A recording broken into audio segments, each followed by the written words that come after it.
Sea of Clouds is a perfect introductory or filler game as it doesn't take too much time and is easy to learn. The object of Sea of Clouds is to collect the most pirate treasures and score the most victory points by the end of the game. The board helps tell you what turn you're on, with the swords indicating a battle. The numbers on the bottom show you where to put loot piles 1, 2, and 3. The captain's boards, while beautiful, don't necessarily offer a strategic advantage. They do, however, show you where to put the different types of cards around your board, which will match each of these symbols, such as pirates are crew members that you use in battle that must be disposed of at the end of each battle. Relic cards are ones that you will collect for victory points but can hurt you if you don't get enough. Object and secret cards are either used immediately or saved for later and can have negative or positive effects. Rum cards are another collectible item that you may choose to collect by the end of the game for victory point. Doubloons are worth 1 victory point each and are earned when you win battles. The hat token stays with the first player, while the ship token moves around the center board. The parrot also starts with the first player and can be the tiebreaker during battles.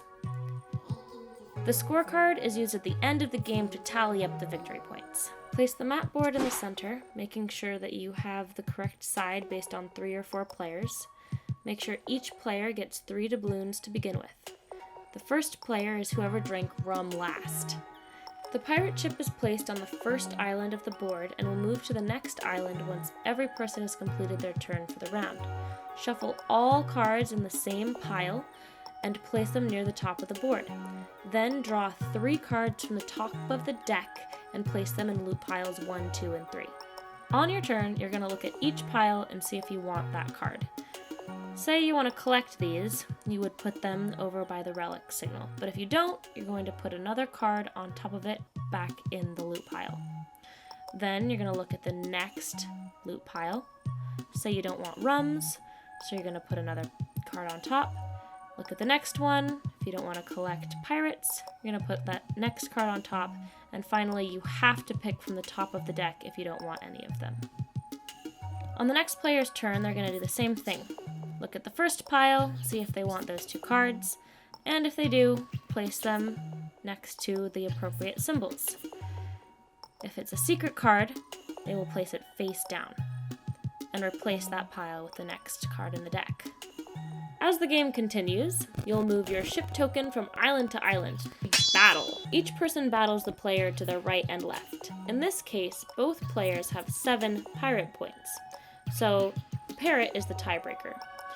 If a person won one of their battles in the round, they get to use the effects of the pirates, giving them doubloons.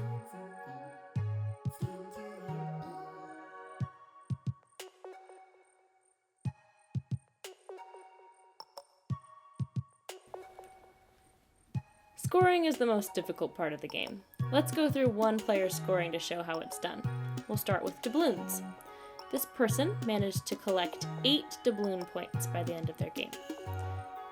Next, we'll count the rum cards.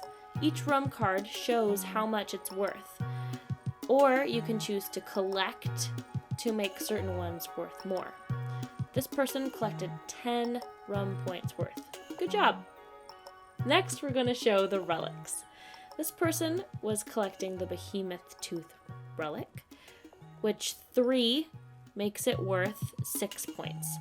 But they failed to collect Eye of the Kraken, meaning they got a -1 there.